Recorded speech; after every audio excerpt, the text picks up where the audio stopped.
Good afternoon, sir. This is my video presentation of diagram of the ship organizational chart and their duties and responsibilities. First, master or captain.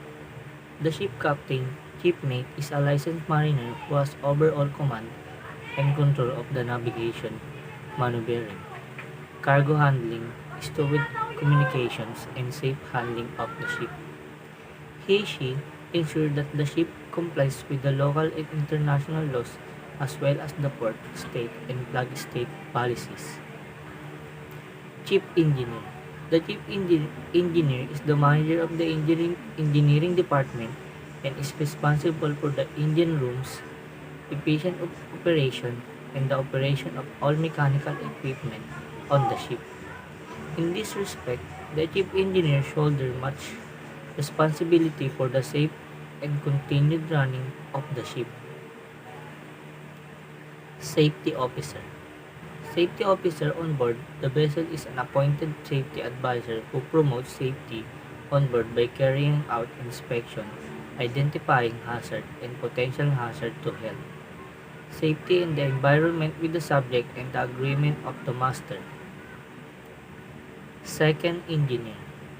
The main duty of a second engineer on board a ship is to schedule and direct maintenance inside the engine room, as the chief may not be able to be in the engine room every day due to paperwork or meetings. It is the second engineer's responsibility to report on the plant condition and the needs.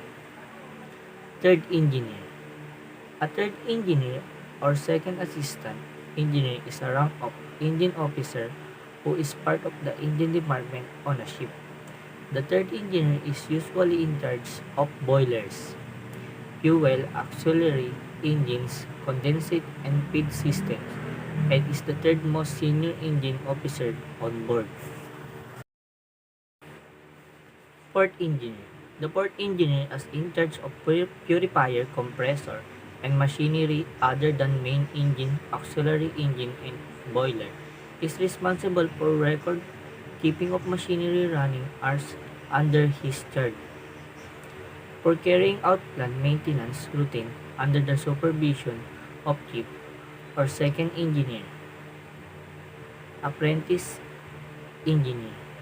The training engineer's responsibilities include attending meetings, conducting desktop and field research, performing all practical and administrative duties assigned by the supervisor, traveling to other sites when required, assisting on projects, offering suggestions for improvement, and writing up reports.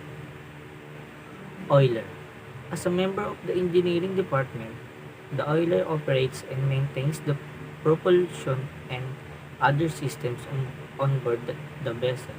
Oiler also deal with the hotel facilities on board, notably the sewage, lighting, air conditioning, and water systems. Wiper. Duties while serving day work, typically while in port or underway, involve cleaning and degreasing of equipment, greasing of parts, and oversight of all machinery spaces in terms of cleanliness. And wiper position is the lowest ranking unlicensed position in the engineering department. Chief Officer. Chief Officer is the designated cargo officer and responsible for safe planning, loading, storage, care and discharge of cargo. He shall supervise and direct the cargo operation, ensuring that the stresses and stability of the vessel are always within limits. Second Officer.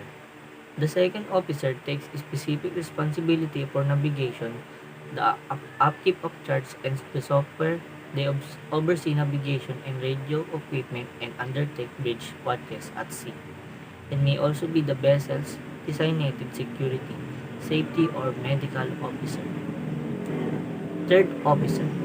A third officer or mate is the first stepping stone as a licensed officer. The responsibility of a third mate or mate is to stand bridge watches and the pilot vessel to and from harbors or job sites using all navigational means. Apprentice Officer.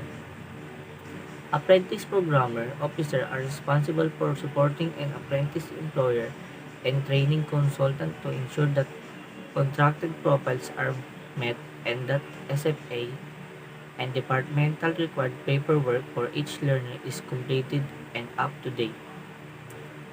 Boson.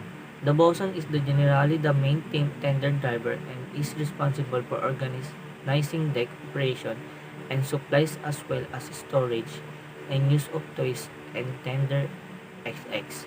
The boson reports to the first mate or second or third officer depending on the yacht size. Deck cadet. Deck cadet work commercial on tourist ships and are involved with daily operation and vessels running. A list of deck cadet duties includes maintaining ship areas, making sure that life-saving equipment is available and functioning, performing necessary repairs, assisting with the driving of the ship, mooring and anchoring and handling various port operations. Pumpman. The pumpman's job is something that requires continuous vigilance and alertness because he is the main person in charge of the pipelines of an oil or rig and oil tanker vessels like VLCC. His job is to ensure that all the cargo oil or drilled oil flows smoothly into the required pipes and is collected as required. Chief Cook. Steward or Chief Cook, this is the most senior member of the stewards department and has a supervisory role. The steward generally instruct other personnel on daily duties, such as cooking and serving meals, cleaning and maintenance and overseeing inventory, and ordering supplies. Assistant cook.